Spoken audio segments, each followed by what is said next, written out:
Hello à tous, comment ça va? Avant toute chose, si vous aimez les vidéos, abonnez-vous. Évidemment, on est bientôt aux 3000 abonnés, donc youpi. Le pouce bleu si vous aimez la vidéo. Et puis on commence sans plus tarder avec deux gros jeux. Plutôt thématique confrontation aujourd'hui. Donc la Familia, grosse nouveauté. Et puis on va parler après d'un jeu que j'ai un peu en retard. Mais commençons déjà par la Familia, qui est un petit peu mon jeu du moment. On va dire ça comme ça. Non pas que j'ai énormément joué, mais c'est vrai que c'est un peu celui qui m'excite pas mal en ce moment, évidemment, avec Darwin Journey, dont on reparlera plus tard, vu que j'ai fait pas mal d'autres parties depuis. Mais en gros, la Familia, c'est le nouveau jeu de Furland, donc entre autres Ark Nova, hein, les créateurs, le studio derrière Ark Nova, et puis derrière Terra Mystica, Projet Gaia, évidemment, notamment, on va citer les plus célèbres. Du coup, là, on est quand même dans une philosophie de design assez différente. Et ça sort chez Super Meeple. Je crois qu'ils font une campagne GameFound bientôt. Je crois que ça arrive tout bientôt, là, début mai. Il me semble bien avoir vu passer ça. Et en gros, je crois que ça sort septembre-octobre en VF, quelque chose comme ça. Donc là, on n'est pas sur du pur Eurogame, comme d'habitude, comme à leur habitude. On le voit direct à la gueule du plateau. On est sur de la confrontation, mais pas que. En fait, le jeu se divise en deux phases, en 4 manches. À chaque phase, qu'est-ce qui se passe? Il y a déjà toute une phase de planification ici. Alors, déjà, premier élément important, le jeu n'est jouable qu'à 4, uniquement en 2 contre 2 en équipe. Mine de rien, ça paraît accessoire, mais en vrai, c'est tellement agréable de pouvoir jouer à un jeu où tu sais que t'as pas deux joueurs qui vont te taper dessus et créer un petit peu des effets de kingmaking. Là, pour le coup, t'as zéro effet de kingmaking, en plus t'as une collaboration qui s'installe. Certes, c'est au prix d'un jeu exclusivement 4 joueurs, mais pour le coup, moi qui suis pas un énorme fan de confrontation, loin de là, même s'il y a quelques jeux que j'aime bien, là pour le coup, tu sens cette dimension-là ressort vachement moins par le jeu par équipe et par cette première phase, qui est ici une espèce de poste d'ouvrier qui est totalement fondamental, qui est assez crucial. Et en fait, on va essayer de décaler un peu, c'est par là. Et en fait, ce qui se passe, c'est qu'on prend des pions ici et on les met ici, en gros, sur les actions. Chaque action va faire des choses différentes, on peut gagner de l'argent, on peut déployer des troupes, poser des petites tuiles comme ça ici qui vont permettre de résoudre des combats dans la région concernée, parce qu'en deuxième phase, il n'y aura que des combats dans les endroits où il y a des tuiles, en fait. Potentiellement des combats, parce qu'il y a des tuiles qui lancent pas forcément des combats, mais on les met face cachée pendant la phase de planification, donc on peut pas vraiment savoir ce que les adversaires gardent en réserve pour la phase de combat. Et il y a aussi une autre option assez originale, qui est que en fait, on peut payer la colonne. Plus il y a de tokens sur la colonne, plus on va payer d'argent pour débloquer son petit plateau perso. Vous voyez, on a un système où on va débloquer des cylindres au fur et à mesure, donc assez classique. Et chaque action va devenir de plus en plus forte. Alors, il y a de la symétrie dans les factions, et on voit par exemple que celle-ci, sa spécialité, ça va plutôt être les voitures piégées. Et donc du coup, on a beaucoup plus de cylindres à débloquer, et l'avantage, c'est qu'au fur et à mesure, à la fois, nos voitures vont être plus puissantes, et on va débloquer de nouvelles, et à la fois, on va débloquer des petites tuiles de combat aussi, qui vont être de plus en plus fortes, évidemment. Et donc, moi, ce que je vous conseille, quand vous démarrez le jeu, vous commencez par débloquer les améliorations propres à votre faction, entre guillemets, en tout cas sur laquelle elle est le plus forte. Ça va vraiment aider à guider votre partie. Et voilà, donc action très importante, et c'est là qu'on voit de suite que l'argent est assez critique. Donc voilà, tout coûte un peu de l'argent, et comment on fait de l'argent? Du coup, via ces actions-là, et souvent ces actions-là vont déclencher des usines. Vous voyez, les gros bâtiments gris, c'est des usines, donc chaque usine qu'on contrôle, on va pouvoir faire un d'argent en déclenchant l'action associée. Il y a d'autres moyens de gagner de l'argent, mais c'est moins significatif, on va dire. Et donc voilà, on voit direct que, en plus de la confrontation, il y a une partie économique qui est vraiment ultra importante. D'ailleurs, il y a une faction, la jaune, qui joue principalement sur l'économie et le pesage d'usines. Donc du coup, il faut arriver à les défendre, on est moins étendu sur les territoires, mais on arrive mieux à défendre les usines, sachant que les usines elles-mêmes procurent de la défense aussi, en plus de l'économie. Donc il y a quand même une mécanique où si tu veux jouer très économique, t'as quand même des moyens pour te défendre. Mais voilà. Donc déjà, on voit que cette première phase qui prend pas mal de temps, sur 4 manches en plus, on va en reparler, est assez critique et très Eurogame, et pour le coup, assez original, parce qu'en fait, des fois, on n'a pas envie de prendre un pion d'une des colonnes, parce que derrière, il y a un adversaire qui va jouer, et il va pouvoir payer la colonne moins cher pour débloquer plus facilement son plateau. Donc il y a déjà pas mal de réflexions là-dessus. À chaque fois qu'on pose des petites tuiles face cachée, grosse réflexion aussi, parce que ces tuiles-là, c'est vraiment hyper important, parce que sinon, si tu ne poses pas de tuiles, en deuxième phase, il ne se passera rien. Tu ne feras rien, en fait. Donc voilà, on voit, et donc du coup, deuxième phase, on y arrive. Donc une fois que tous les pions ont été posés, on arrive à la deuxième phase, qui est la phase qu'on a planifiée, qui est la phase d'affrontement, entre guillemets. Mais il y a des tuiles, par exemple celle-ci qu'on voit là, qui est une tuile d'économie. Donc on peut très bien mettre des tuiles d'économie, et pas que des tuiles de combat en deuxième phase. Donc on peut très bien bluffer un combat alors qu'en fait on est en train de se renforcer, potentiellement faire de l'argent pour la prochaine manche et tout. Donc c'est quand même vraiment très très malin ça pour le coup. Et comment on gagne? Bah, si une équipe a 5 tokens de domination, sachant que chaque région est composée de 3 et qu'il faut au moins 2 zones dans chaque région pour la contrôler, bah voilà, il faut quand même 5 régions, donc 5 fois 2 territoires au minimum. Donc c'est pas mal. Ou qu'un seul joueur ait 6 régions à lui tout seul. C'est plus délicat, ça m'est arrivé sur la première partie, mais bon, on a tellement roulé sur le jeu, voilà. Quand ça s'équilibre à peu près normalement, ce qui m'est arrivé notamment sur la deuxième partie, ça se passe pas du tout comme ça. Du coup, ben voilà, on va résoudre ces tuiles, donc on les retourne toutes parce qu'elles sont face cachée. On va leur résoudre ces tuiles dans l'ordre d'initiative. Et là, du coup, il y a un autre brain burning qui arrive, qui est, ok, là, si j'attaque là, mais que lui m'attaque là, mais potentiellement, si je l'attaque à cet endroit et que je le tue, il ne pourra plus jouer sa tuile parce qu'il aura plus de troupes. On peut aussi, donc quand on a le shotgun comme ça veut dire qu'on envoie les troupes, donc on se déplace, on récupère les territoires, mais des fois, il y a des dynamites. Par exemple ici, on voit la petite dynamite là, hop. Et cette dynamite, elle va à distance péter des unités en fait. On peut aussi envoyer des voitures piégées avec cette dynamite.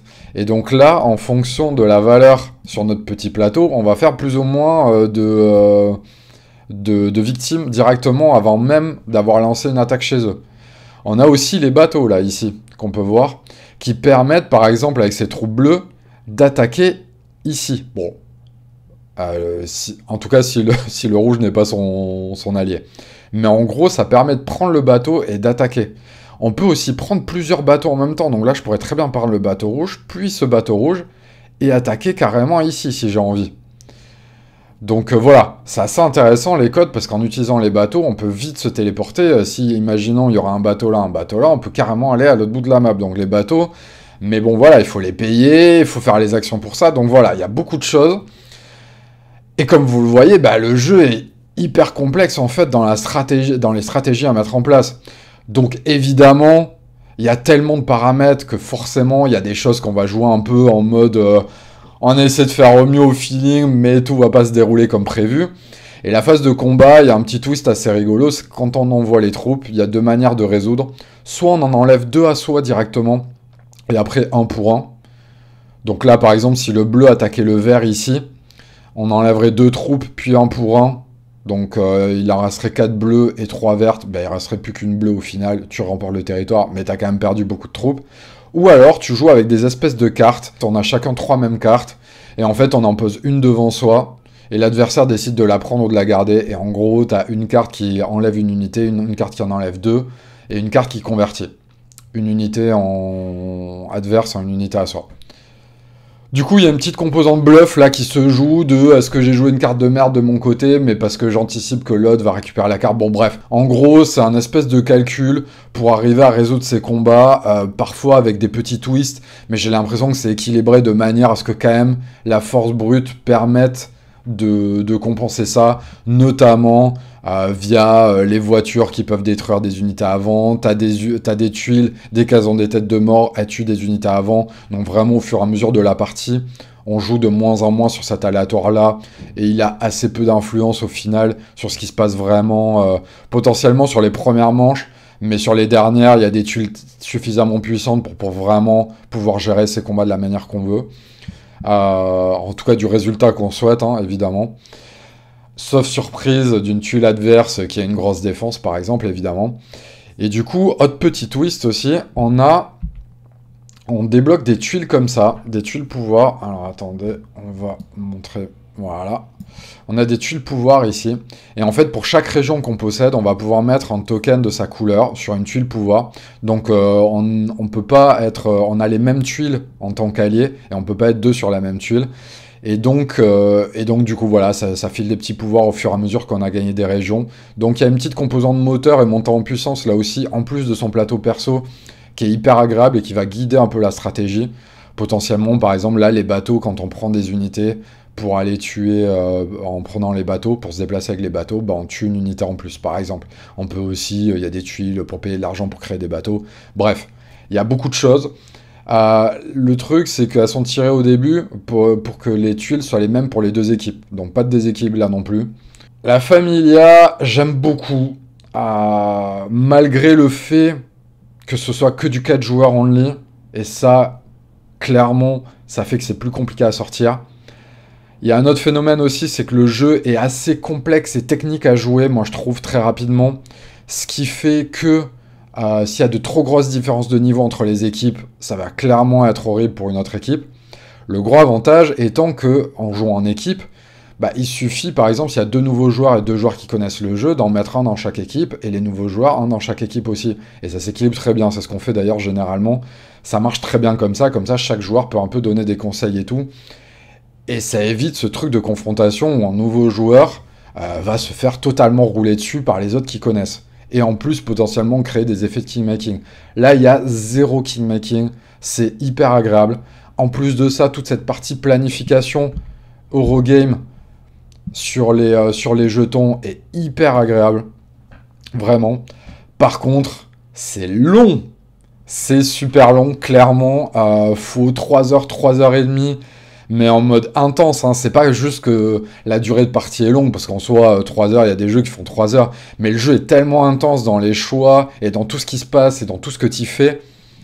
Et t'as l'impression qu'à chaque fois que tu fais un coup, tu joues presque ta vie, si tu mets la mauvaise tuile parce que t'as mal anticipé, mais il faut avoir discuté avec ton allié parce que lui, il compte faire ça. Et des fois, il y a un peu des embrouilles de communication qui se font parce que bah on a mal communiqué, tout simplement. Et où on a mal anticipé un truc adverse, qu'on aurait peut-être pu... Bref, vous voyez qu'il y a beaucoup de paramètres. C'est à la fois hyper agréable et à la fois, du coup, sur 4 manches comme ça, avec 4 phases de planification, 4 phases de confrontation... C'est vraiment beaucoup. Hier, je finis la partie, je suis exténué, j'ai plus de cerveau, c'est horrible. Mais le gros avantage qu'il a, c'est que en vrai, on peut le sortir, je sais pas, une fois par mois, une fois tous les 2 mois. Les règles sont, une fois qu'on les a, vraiment, elles sont simples en fait à s'y remettre dedans. C'est vraiment pas des règles que tu oublies. Elles sont hyper intuitives et je sais pas, il y a un truc en termes d'édition, d'iconographie et de simplicité des règles qui fait qu'il y a très peu d'exceptions et tout, et qu'une fois qu'on a compris toutes les bases des règles, on peut y revenir un mois plus tard, 2 mois plus tard sans aucun problème. Et donc ça c'est très agréable et moi je le vois vraiment comme un jeu clairement du week-end où t'as envie un samedi, un dimanche ou un vendredi soir de te caler 3 heures, 3 heures et demie vraiment intense. Il y a une ambiance de ouf. Alors, est-ce que... L'ambiance, ça dépend aussi des joueurs, clairement, et de ton adhésion au thème. Et moi, ce thème de mafia italienne, il me fait grave marrer. En plus, ce qui est cool, ça paraît accessoire, mais ils ont mis des noms italiens sur des actions et sur la façon de récupérer le premier joueur, genre Primo Giocatore. Et on était là en mode... on disait que des noms italiens, au bout d'un moment, ça n'a aucun sens. En plus, personne parle italien, mais il y a un truc de la langue latine et le fait de jouer des mafias qui marche de ouf, moi, je trouve. Malgré le fait qu'on a l'impression que le plateau est assez abstrait, et c'est vrai que thématiquement, moi sur la première, j'avais pas tout compris sur le fait qu'en fait, ça jouait beaucoup, on tue des gens, mais il y a aussi de la corruption en fait, c'est pas que juste tuer des gens, il y a toute une mécanique de corruption, et d'ailleurs il y a la faction jeune qui peut carrément, sur sa tuile la plus forte, payer de l'argent pour virer des troupes, ça c'est assez insane comme tuile là clairement. Mais toutes les tuiles de niveau C les plus élevées que chacun a un exemplaire, enfin que la plupart des factions ont un exemplaire, sont souvent hyper fortes et hyper gratifiantes. Donc voilà, moi le jeu m'excite beaucoup, j'ai encore envie d'y rejouer. C'est très particulier parce qu'il y a quand même cette composante de confrontation. Mais voilà, moi en partant du principe que c'est pas un style de jeu dont je suis ultra fan, Bah, je trouve qu'en fait, c'est compensé par toutes ces mécaniques euro, toute cette gestion économique hyper fine, selon la faction, qui va être de plus en plus fine, et qui est hyper importante. Toute cette mécanique un peu euro, de débloquer son plateau, de débloquer des nouveaux pouvoirs au fur et à mesure, de débloquer des nouvelles tuiles, moi je trouve ça hyper agréable. L'ambiance du jeu, voilà quoi, pour moi c'est vraiment un gros hit. En fait, le truc c'est qu'il ressemble à rien d'autre non plus. Je vois pas de jeu, même dans le jeu de confrontation, qu'elle y ressemblerait vraiment. Et puis le côté coop qui paraît accessoire, bah, moi je le trouve, en fait, ne serait-ce que pour l'équilibre du jeu, il est pour moi primordial. Et il fait que t'as aucun effet de keymaking, qu'il est plus facile à jouer, à sortir, malgré le fait que ce soit du 4 joueurs. Parce que si t'es du 4 joueurs, chacun pour sa peau, dès qu'il y aurait des nouveaux joueurs, ils se feraient totalement rouler dessus. Surtout, vu comment le jeu est technique à jouer, à la fois sur la phase de planification et à la fois sur la manière dont tu vas gérer le conflit, mais qui est quand même lié à la phase de planification. Il y a un côté très sportif là-dedans, tu vois, plateau de gestion, genre combat de boxe avant, comment t'as géré ton combat et ton adversaire, tout ton plan de jeu, qui est au final le truc le plus important, et ta condition physique, et derrière un peu la résolution de tout ça, sur lequel il reste encore des décisions potentiellement, mais qui en fait sont liées totalement à la manière dont t'as bien géré ta planification, quoi. Bref, voilà, je peux en parler 15 ans de plus. Moi, je trouve qu'il est assez unique en son genre. Euh, Malgré le fait que ce soit du 4 joueurs en ligne, il est tellement unique et tellement agréable si t'aimes cette composante économique et poste d'ouvrier dans un jeu de confrontation, qu'au final, tu vas quand même le sortir régulièrement. Et pour moi, c'est vraiment un jeu qui va rester dans une bibliothèque, en fait. Parce que t'en as pas 40 000 des comme ça.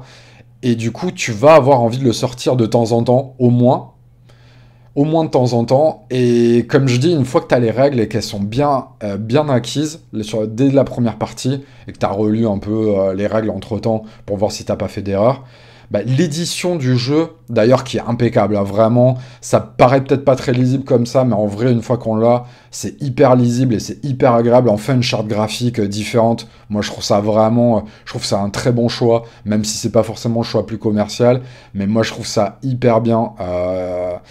Et du coup, tous ces choix d'édition, je sais pas, tous les tokens, tout est hyper bien pensé en fait. Autant le design de jeu conceptuellement hyper bien pensé, autant l'édition est hyper bien pensée aussi. Et du coup, même si tu le sors tous les 6 mois, bah tu vas pas être largué en fait. Et donc voilà, pour moi, c'est un vrai hit à garder dans sa bibliothèque. Et voilà, je pense que vous avez la réponse au fait que je garde très clairement. Ce jeu m'enthousiasme beaucoup et je trouve qu'on a un début d'année complètement un peu fou quand même. Et voilà, Fairland, là après Ark Nova, sortir ça, chapeau quoi. Donc Ark Nova qui est le hit incontestable de vente et tout, et hit tout court. Et là, ça va être clairement peut-être plus de niche, hein, mais je pense que si le jeu est bien poussé, bien vendu de la même manière, ce qui n'est pas le cas pour l'instant sur la sortie VO, où clairement Fairland, ils savent pas faire la promo d'un jeu, c'est incroyable. Ark Nova, clairement, c'était les joueurs qui avaient lancé totalement le buzz autour du jeu, et là sur la Familia, bah, comme le jeu est beaucoup plus dur à sortir, et que c'est pas un jeu de cartes, bah clairement, les joueurs en parlent moins, c'est plus dur de parler d'un jeu comme ça. Donc voilà, j'espère que sur la sortie VF, il va être poussé. En tout cas, voilà, moi, vous connaissez mon avis. Je pense vraiment que c'est un très gros hit. Je trouve que l'ambiance, enfin, moi, cette ambiance italienne, je la trouve assez mortelle. Je sais pas pourquoi. Je trouve ce truc de balancer des voitures piégées et tout. En plus, il y a un truc hyper fun là-dedans. Tu peux corrompre aussi. T'as des tuiles pour corrompre des soldats neutres et tout. Enfin, il y a vraiment plein de trucs très malins. Et en termes de design, de conceptualisation de jeu, je n'ai absolument rien à dire. Le seul petit reproche que j'aurais à faire, mais je sais pas si c'était réglable, et je pense que, vu leur test de partie, ils ont dû arriver à cette conclusion, mais 4 manches, c'est un poil trop quand ça arrive à 4 manches. T'auras envie qu'il y en ait 3, la quatrième est vraiment... elle est dure, quoi, elle est très intense, en plus il se passe tellement de choses à ce moment-là, que ça devient un peu dur. Mais voilà, hormis ça, vraiment, quand ils jouent, tu te dis jamais, mais ça, il y a un problème, ça, non, il y a zéro problème, en fait, c'est ouf, c'est vraiment ouf. Alors après, peut-être il y aura des petits trucs d'équilibre au fur et à mesure du temps, mais en tout cas, vraiment, sur les premières parties, sur les mécaniques principales du jeu, c'est incroyablement fine-tuné, en fait. Sans transition, on s'attaque encore à un gros morceau avec Ibris, dont vous avez sûrement entendu parler, c'est sorti il y a 3 mois environ. Ça avait fait une grosse campagne Kickstarter. C'est français en plus, du français qui fait du Man Clash, c'est assez rare pour être souligné. À la base, c'est un studio de jeux vidéo. En fait, il y a une structuration assez particulière autour. À la base, ça devait être un studio de jeux vidéo. Finalement, c'est devenu un jeu de plateau. Mais du coup, le créateur a quand même bénéficié de moyens dont il pouvait avoir sur du jeu vidéo. Et du coup, bah, ça se ressent clairement. Ibris, c'est un jeu massif, comme on peut le voir sur le plateau. En plus, ils ont sorti, je sais pas combien, 3 ou 4 extensions avec directement avec le jeu, en plus du jeu de base, qui est déjà archi complet, moi je trouve, avec beaucoup de modules et déjà 4 dieux de base. Donc voilà, ça paraît très riche comme ça, mais en fait c'est relativement simple, les modules sont relativement simples à comprendre, chacun. Et en termes de feeling de jeu, en gros, tu as une phase de planification sur laquelle tu vas décider où tu vas envoyer tes ouvriers. Et après, chaque joueur successivement envoie des ouvriers sur les emplacements. Et plus tu es tôt sur un emplacement, plus tu vas avoir une récompense avantageuse. Donc ça fait penser un peu à Anachronie pour le coup, ce côté-là. Et bien voilà, après les modules sont assez simples au final. Il y a un module qui permet de faire des bâtiments ici, le module qui permet de les fabriquer. Là, c'est pour consulter les augures, globalement, c'est pour voir un peu les événements de fin d'ère qui peuvent arriver sur la tronche. Ici, c'est pour faire des quêtes. Hop. Ah, on voit plus mon curseur. Ici, c'est pour faire des quêtes, en gros. Donc là, en gros, tu paies des choses pour avancer et débloquer des bonus. Ici, c'est assez simple, c'est globalement pour aller chercher une des ressources du jeu qui s'appelle l'Aegis. Et ici, c'est pour récupérer des nouveaux ouvriers, des nouvelles cartes combat. En gros, c'est comme ça. Et puis, tu as tout le plateau central sur lequel il y a une petite part confrontation sur lesquelles on va revenir. Et puis d'autres bonus à débloquer, notamment la jauge de bonheur. Et des pions de prière qui permettent d'aller ici et débloquer des bonus assez forts. Donc ici, en plus de faire des plans de bâtiments, on a aussi l'utilisation de ces jetons de prière, je sais plus quel est le nom exact. Déjà, ce qui saute aux yeux, c'est clairement l'intégration thématique, qui est vraiment hyper aboutie, même si on n'a pas lu le lore du jeu, on comprend très vite ce qui se passe. En plus, c'est une déclinaison de la mythologie grecque, donc forcément ça fait penser à des choses. En plus de ça, on a un dieu qui a à la fois des pouvoirs asymétriques et à la fois son petit background et sa manière de jouer. Donc ça permet vraiment de guider un peu le jeu et de comprendre un peu comment ça va se jouer au début. Donc ça, c'est vraiment très très agréable. C'est clairement la très grosse force du jeu. Ensuite, mécaniquement, quelque part, on est sur des choses assez simples, mais avec des choix enfin, assez simples. Des choses qui sont connues quand on joue au Man Clash, mais il y a des choix de design assez forts, notamment sur certains aspects punitifs dans la confrontation, qui sont vraiment assumés, et qui, voilà, il faut adhérer à cette philosophie-là. Premièrement, en fait, on va commencer par les bâtiments, parce que c'est vraiment le truc le plus important du jeu, quasiment. Les bâtiments, donc, on a cette action pour aller les chercher. On les pose ici, dans la file des plans. Puis on a deux options. Soit on attend que d'autres joueurs posent des nouveaux plans et ça avance au fur et à mesure jusqu'à arriver à la file de production potentiellement. Et là, notre plan, on n'a rien payé pour le poser. Ou alors, on paye pour le lancer direct en production. Et plus il est loin, moins on va le payer cher. En gros. Donc du coup, déjà, là, moi, il y a un petit truc que je comprends thématiquement, mais qui me dérange un poil. Il y a deux choses. C'est que déjà, la fabrication des bâtiments, ça prend du temps. Parce qu'en plus, ce que je dis pas, c'est qu'une fois que le bâtiment sort de la production, il va sur ton plateau. Et après, il faut faire une action sur le plateau central pour l'envoyer. Et là, un autre joueur va pouvoir contester, c'est là qu'il y a la partie un peu affrontement, pour récupérer une des récompenses du bâtiment.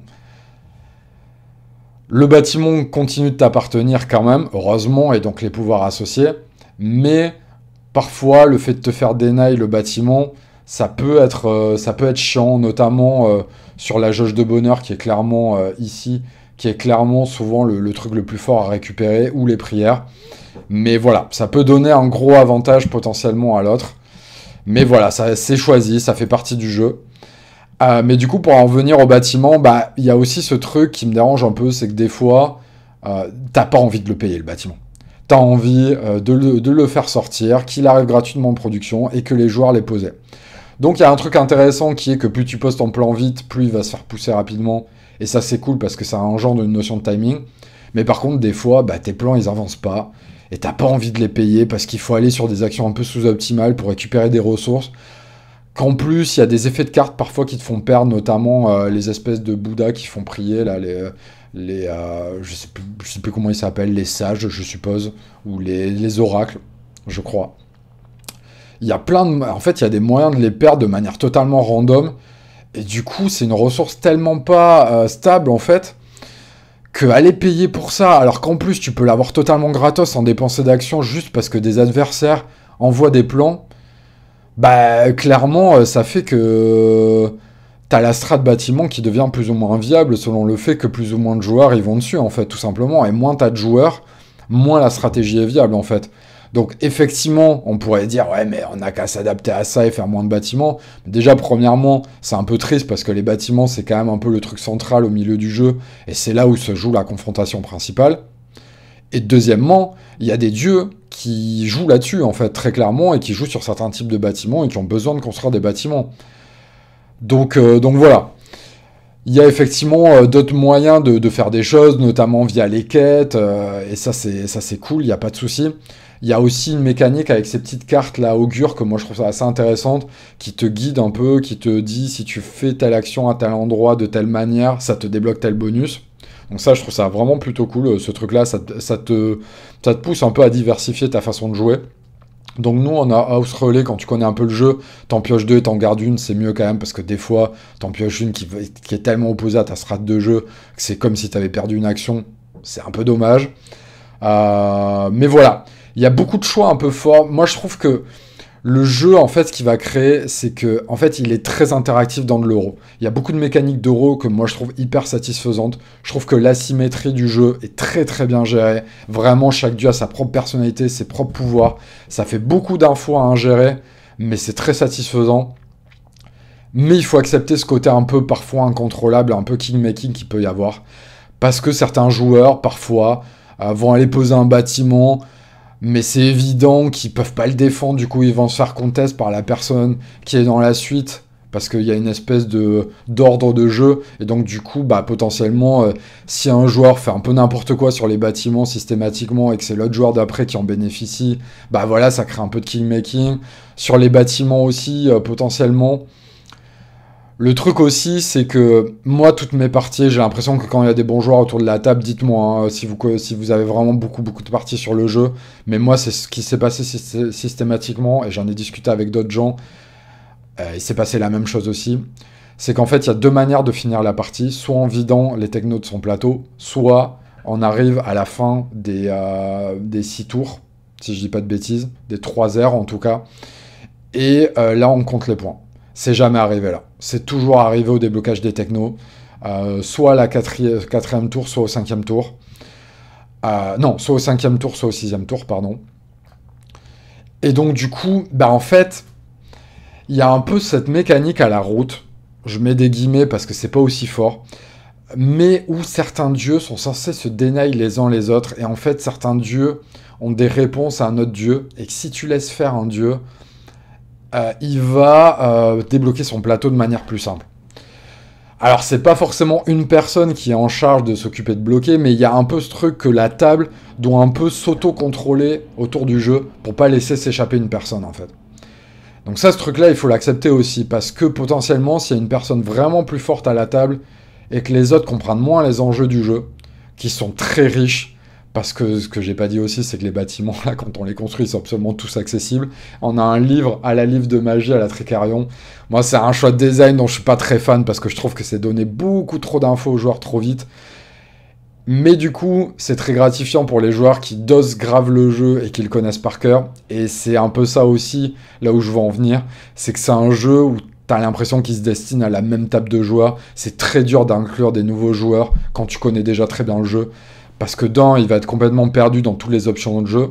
Donc les règles, ça va aller, mais les options de jeu sont vraiment énormes. Il y a beaucoup, beaucoup d'options de jeu. Entre son dieu à gérer, connaître la façon de fonctionner des autres dieux, plus tous ces bâtiments, tout ce pool de bâtiments, plus évidemment le flow du jeu général qu'on va beaucoup mieux connaître au fur et à mesure.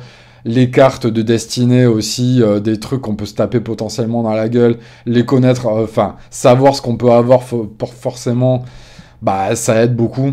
Donc c'est un jeu qui gratifie beaucoup la connaissance du jeu, et donc il pousse, moi je trouve, à jouer avec la même table, ou alors en jouer de manière occasionnelle, mais en tout cas il pousse à jouer globalement avec les mêmes joueurs et joueuses, et voilà, c'est un défaut ou une qualité, c'est à vous de voir, mais en tout cas ça le rend un peu plus compliqué à sortir. Mais ça a été fait exprès pour en avoir discuté avec le designer, et ça se voit même dans la manière dont le jeu est fait. C'est complètement fait exprès. C'est un jeu vraiment un peu de niche, très expert, dans le sens où vraiment t'as envie de... C'est un jeu qui demande à être dosé réellement et avec la même table. Et c'est pas évident. Moi, pourquoi... Alors, ça va être paradoxal, mon avis sur le je garde ou je revends. Je le garde, mais... c'est un jeu qui me gratifie autant qu'il me frustre. Je trouve qu'il y a des décisions de design qui sont tellement frustrantes dans le jeu, il y a des choses tellement punitives par moment, que je vais avoir 3-4 gros moments de frustration sur un jeu qui est quand même assez long aussi. Le jeu, je l'ai pas dit, mais il est très exigeant, il est très long, un peu comme la Familia. Je le trouve un peu long, parce que il se passe beaucoup de choses, il y a beaucoup de variabilité, beaucoup de choses à gérer dans un chaos un peu contrôlable. Et voilà, il est très, très exigeant, même intellectuellement, moi je trouve, pour essayer de contrôler au mieux ce qui va se passer. Et vraiment, il y a beaucoup de mécaniques de jeu que j'aime beaucoup, que je trouve hyper gratifiantes, mais à la fois, ces moments de frustration parfois qu'a le jeu, et trucs un peu trop punitifs, genre des effets un peu aléatoires pour perdre des ressources, des fois le combat, tu le perds, parce que ces cartes-là, ces cartes de combat, tu peux pas contrôler exactement, surtout quand tu connais pas parfaitement le jeu, exactement ce que peut faire l'adversaire et tout.